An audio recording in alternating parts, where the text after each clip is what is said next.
Баршаңызға сәлем достар, менің арнама қош келдіңіздер. Бүгін сіздермен балалық шағымыздың бал дәмі жұп-жұмсақ әрі өте дәмді лакомка дайындайтын боламыз. Құрамындағы заттар да өте қарапайым, жасалу жолы да өте оңай. Алдымен ыдысымызға жылы суымызды, одан кейін жылы сүтімізді және қантымызды салып, жақсылап араластыратын боламыз. Барлық құрамын төменгі описание бөліміне жазып кететін боламын. Сұйық массамызды жақсылап араластырып болғаннан кейін үстіне аштығымызды салып, тағы да жақсылап араластырамыз. Оның үстіне ерітілген сары майымызды қосамыз.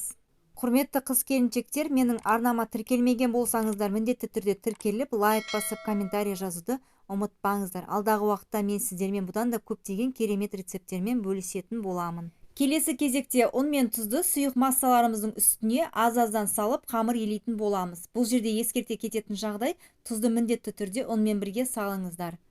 Міне видеода көріп тұрғандарыңыздай бірінші кезде лопатканың немесе қасықтың көмегімен осылай жақсылап араластырып аласыздар дағыны, кейін қолмен жақсылап жұмсақ қамыр елейтін боласыздар. Бізде өте жұмсақ қамыр шығады, жұмыс істегенге өте ыңғайлы. Дайын қамырымыздың бетін жауып, жылы жерге 1 сағат көлемінде көтерілгенше қоятын боламыз.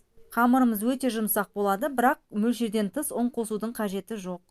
Мінекей қамырымыз 2-3 есеге көтерілді. Енді бетін ашып, қамырымызды бірнеше бөлікке бөліп алатын боламыз. Мен бұл жерде таразының көмегімен 100 граммнан бірдей бөліктерге бөліп алдым. Егерде сіздерде таразы болмаса, ол міндетті емес, көз мөлшерімен бөліп алсаңыздар да болады.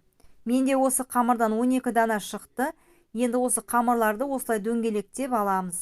Видеода көріп тұрғандарыңыздай қамыр жұмыс істегенге өте ыңғайлы, оқтаусыз-ақ қолмен жайып лакомканың пішінін жасаймыз. Дәл осылай саусақтарымыздың көмегімен барлық лакомкаларымызды жасап шығатын боламыз. Міне тағы да біреуін көрсетейін сіздерге. Өте оңай жасалу жолы. Міндетті түрде үйде жасап көріңіздер. Құрамындағы заттар да өте қарапайым.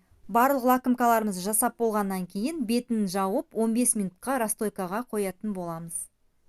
Ал оған дейін біз кремін дайындайтын боламыз. Ол үшін бізге заварной крем керек болады. Заварной кремнің сілтемесін жоғарыға қалдырып кететін боламыз. Сол жерден қарасаңыздар болады. Заварной креміміздің үстінен қоюлатылған, яғни сгущенный молокомызды қосып, жақсылап араластыратын боламыз. Немесе 72%-дан жоғары сары маймен қоюлатылған сүтті араластырып, крем жасасаңыздар да болады. Рецептісін описание бөліміне қалдыратын боламын. 15 минуттан кейін қамырымыздың бетін ашып, жұмыртқамызды жағып, алдын ала қызып тұрған 200 градус пеште 15-20 минут шамасында пісіріп алатын боламыз. Пісу уақытысы әр пеште әрқалай, сондықтан да пештеріңіздің ыңғайына қараңыздар. Мінекей булочкаларымыз пісіп шықты. Қараңыздар, өте жұмсақ болып шығады. Булочкаларымызды суытып алып, арасына кремімізді жағатын боламыз. Видеода көріп тұрғандарыңыздай арасын осылай ашамыз дағыны. Кремді осындай кондитерский мешокқа құйып алған өте ыңғайлы. Осылай крем құйып шығасыздар. Менің балаларым кремі көп болғанын қалағандықтан мен осындай көп мөлшерде крем құйып шықтым. Менде осы қамырдан 12 дана булочка шықты. Бір данасын осылай ұсақтап алдым. Осылай бетіне жағып шыққанға өте әдемі көрінеді. Мінекей осылай барлық лакомкаларымызды жасап шығамыз.